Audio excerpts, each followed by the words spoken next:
తాకట్లో ఉన్న మీ బంగారాన్ని విడిపించి ఆ రోజు ఆన్లైన్ రేటుకి కొంటాం. Sharma gold company. నమస్తే, మీరు చూస్తుంది సుమన్ టీవీ. నేను మీ కీర్తి. ద్వాదశ రాశుల్లో భాగంగా ఏప్రిల్ 16 నుంచి 30 తారీఖు వరకు ఎలా ఉండబోతోంది తెలియజేయడానికి మనతో పాటు ప్రముఖ ఆస్ట్రాలజర్ బ్రహ్మశ్రీ నందిబట్ల శ్రీహరి శర్మ గురుగారు ఉన్నారు. నమస్తే గురుగారు. వాగర్థ విభ సంపృక్తౌ వాగర్థ ప్రతిపత్తయే జగతః పితరౌ వందే పార్వతీ పరమేశ్వరౌ ఆదిత్యాయ చ సోమాయ మంగళాయ బుధాయ చ గురు శుక్ర శనిభ్యశ్చ రాహవే కేతవే నమః. శృంగేరి జగద్గురు పీఠాధిపతులకి కంచి పీఠాధిపతులకి నమస్కారములు తెలియజేసుకుంటూ కార్యక్రమాన్ని ప్రారంభిద్దాం. గురుగారు, ద్వాదశ రాశుల్లో భాగంగా ఫైనల్గా మనం మీన రాశికి వచ్చేసాం. మరి మీన రాశి వారికి ఏప్రిల్ 16 నుంచి 30 తారీఖు వరకు ఎలా ఉంటుందో తెలియజేయండి. ఏప్రిల్ నెలలో 16వ తారీఖు నుంచి 30వ తారీఖు వరకు ద్వాదశ రాశులలో జన్మించినటువంటి వారికి ఏ విధంగా ఉండబోతుందో తెలుసుకునే ప్రయత్నం చేద్దాం. ముందుగా గమనించాల్సినటువంటిది, వీక్షించేటువంటి సుమన్ టీవీ ప్రేక్షకులు గమనించాల్సినటువంటి అంశం ఏంటంటే, చాలామంది కామెంట్స్ రూపంలో తెలియజేస్తున్నారు, చెప్పినవి కొన్ని జరుగుతున్నాయి, కొన్ని జరగట్లేవు, కారణం ఏంటి అని చెప్పి. ప్రధానంగా శాస్త్రాన్ని అనుసరించి ఎప్పుడైనా మనం వెళ్ళాలి కాబట్టి రాశి మరియు లగ్నము రెండూ ప్రధానమే. కాబట్టి ఇక్కడ ఈ యొక్క సందేహాలకన్నిటికీ కూడాను నివృత్తి చేస్తూ ఇప్పుడు క్లియర్ కట్గా ఇంకా లోతైనటువంటి విషయ పరిజ్ఞానాన్ని ప్రేక్షకులకు అందించాలనేటువంటి ఒక సదుద్దేశంతో మనం ముందుకు వెళదాం. ముఖ్యంగా అందరికీ కూడా గుర్తుపెట్టుకోండి, జన్మ లగ్నం అని ఉంటుంది, జన్మ నక్షత్రాన్ని బట్టి రాశి ఉంటుంది. కొంతమందికి date of birth, time, place తెలియవు. కాబట్టి పేరులో మొదటి అక్షరం ఏది ఉంటుందో దానిని బేస్ చేసుకొని ఆ రాశిని మనం చూసుకోవాలి. అయితే నామనక్షత్రంలో కూడా చాలామంది పొరపాటు పడుతున్నారు. కాబట్టి ఇక్కడ వాటికి సంబంధించినటువంటిది, ఉదాహరణకి శ్రీనివాస్ అనే పేరుందనుకోండి, ఏం చూస్తున్నారు? కుంభరాశి చూస్తున్నారు, కాదు, తులారాశి చూసుకోవాలి. ఇలా కాబట్టి ఎవరైనా కానీ జన్మించిన లగ్నాన్ని ఆధారంగా చేసుకొని మొట్టమొదటిగా మనం చూసుకోవాలి. జన్మ లగ్నం తెలియని వాళ్ళు కనీసం రాశి నుంచి చూసుకోవాలి. ఈ జన్మలగ్నము రాశి రెండూ తెలియనటువంటి వాళ్ళు నామ నక్షత్రం మీదుగా చూసుకోవాలనేటువంటిది విషయాన్ని ప్రేక్షకులకు తెలియజేస్తున్నాను. కాబట్టి ఈ పట్టు నుంచి మనము లగ్నాన్ని బేస్ చేసుకొని మరియు రాశిని బేస్ చేసుకునే విధంగా తెలియజేసుకునే ప్రయత్నం చేద్దాం. ముఖ్యంగా కొంతమందికి, ఉదాహరణకి ఇప్పుడు మనం మేష నుంచి మొదలు పెడుతున్నాం కాబట్టి మేష లగ్నము, ఈ మేష లగ్నము ఒక వ్యక్తికి ఉంటుందనుకుందాం.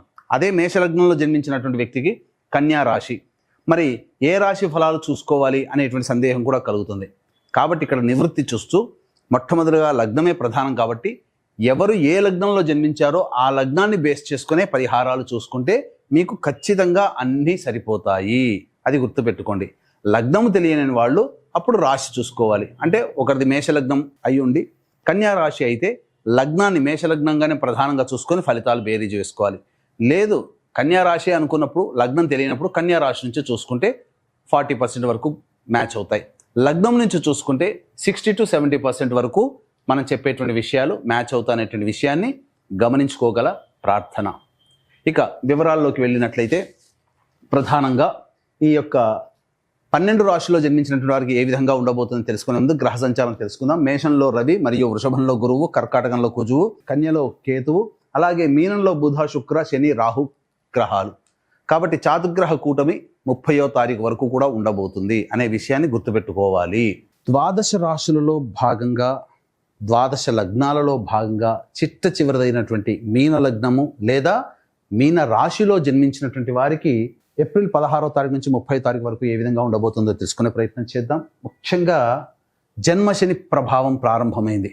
అంతకుముందు వరకు వ్యయ శని, అనుకున్నటువంటి పనులన్నీ ఆటంకాలు ఉన్న జన్మశని ప్రభావం వల్ల జరగబోయేటువంటి నష్టం ఏంటంటే, ప్రతి పని యందు కూడా ఆసక్తి తగ్గిపోతుంది. ఏం చేద్దాములే అన్నట్టుగా ఉంటుంది. ఏ పని ముందుకు సాగదు. ఆటంకాల గురించి పక్కకు పెట్టిన, ఆటంకాలంటే పని ప్రారంభించిన తర్వాత ఆటంకాలు, కానీ అసలు పని ప్రారంభించడానికే ఇబ్బందికరంగా మారుతుంది. బద్ధకం పెరుగుతుంది, ఆసక్తి ఉండదు. ఎందుకు అనంటే ప్రధానంగా ఈ జన్మశని ప్రభావం వలన మనము విజయాన్ని పొందలేమో అనేటువంటి యొక్క భావన. అంటే ఏమవుతుంది, మనలో మనకే ఆత్మవిశ్వాసం తగ్గుతుంది.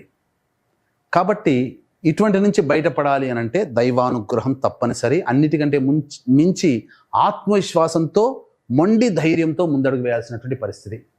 దీనికి అనుగుణంగా చూసుకున్న ఒక్క గురుగ్రహము మరియు శుక్రుడు తప్ప మిగతా గ్రహాల యొక్క ప్రభావం లేని కారణం చేత ఇబ్బందికర పరిస్థితులు. ముఖ్యంగా ఈ సంబంధించినటువంటి ఆఖరి వారంలో జీవిత భాగస్వామితో కానీ లేదా వ్యాపార భాగస్వామితో కానీ లేదా ఎవరితో కలిసి పని చేస్తున్నా వాళ్లతో కాస్త వాగ్వివాదాలు చోటు చేసుకుంటాయి, పొరపచ్చాలు వస్తాయి. కాబట్టి జాగ్రత్తలు పాటించండి.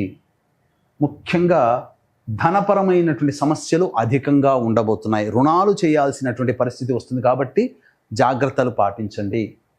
ఇక పంచమ స్థానంలో కుజుడు బలహీనపడి ఉండడం, స్తంభించి ఉండడం, ఈ కారణం చేత విదేశీయానము విదేశీ విద్యకు సంబంధించి చేయు ప్రయత్నాలు కాస్త ఇబ్బందికరంగా మారుతాయి. తండ్రి గారి ఆరోగ్యం పట్ల శ్రద్ధ వహించాలి. కుటుంబంలోని సంతానము ఆరోగ్యం పట్ల కూడా శ్రద్ధ వహించాలి. వారి అనారోగ్యము తల్లిదండ్రులకి బాధ కలుగుతుంది. ఇవన్నీ కూడా కొన్ని నెగటివ్ పాయింట్స్ ఉన్నాయి. కాబట్టి దేవతానుగ్రహాన్ని పొందే ప్రయత్నం చేసుకుంటూ ముందడుగు వేయాలి. చేస్తున్నటువంటి వ్యాపారంలో అభివృద్ధి ఉంటుంది, కానీ ఖర్చులు కూడా అంతే విధంగా ఉండడం, ఆదాయము ఖర్చులు సరిసమానంగా ఉండడం ఆసక్తికరంగా సాగదు. కానీ వ్యాపారం చక్కగా ఉంటుంది. ఉద్యోగస్తులు కూడాను పెద్దగా ఇబ్బందులు పడాల్సినటువంటి పరిస్థితి ఉండదు. కాకపోతే శారీరక శ్రమ, మానసిక ఒత్తిడి అనేటువంటిది అధికంగా ఉంటుంది. కాబట్టి సవాళ్ళు వస్తాయి. ఆ సవాళ్ళని ఎదుర్కొని అధిగమించే ప్రయత్నం చేయండి.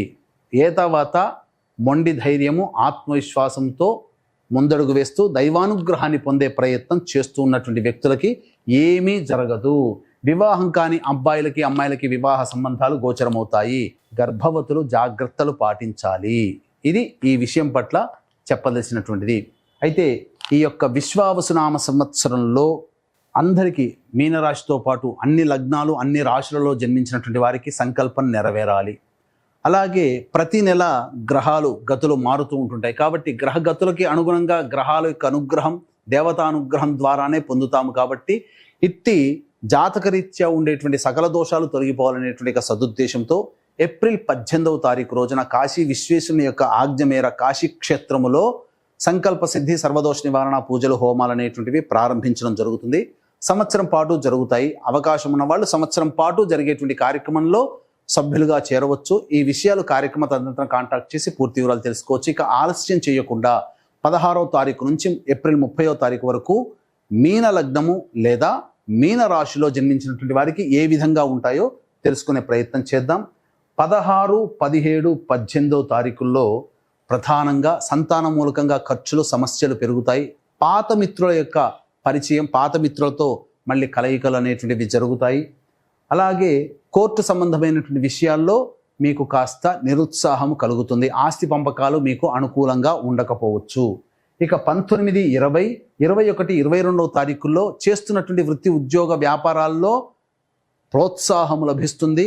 అధికారుల యొక్క అండదండలు, వ్యాపారస్తులకైతే ఇతరుల యొక్క తోటి వ్యాపారస్తుల యొక్క అండదండలతో అన్ని విధాలుగా ఉన్నటువంటి సమస్యని పరిష్కరించుకోవడం, వ్యాపారము బాగుగా సాగడం, నిరుద్యోగస్తులకి ఉద్యోగం లభించడం, ఆల్రెడీ చేస్తున్నటువంటి ఉద్యోగులకి ప్రోత్సాహం లభించడము, ఇతర సంస్థల్లో ఉద్యోగం లభించడం, తద్వారా ఆనందకరమైన జీవితాన్ని గడుపుతారు.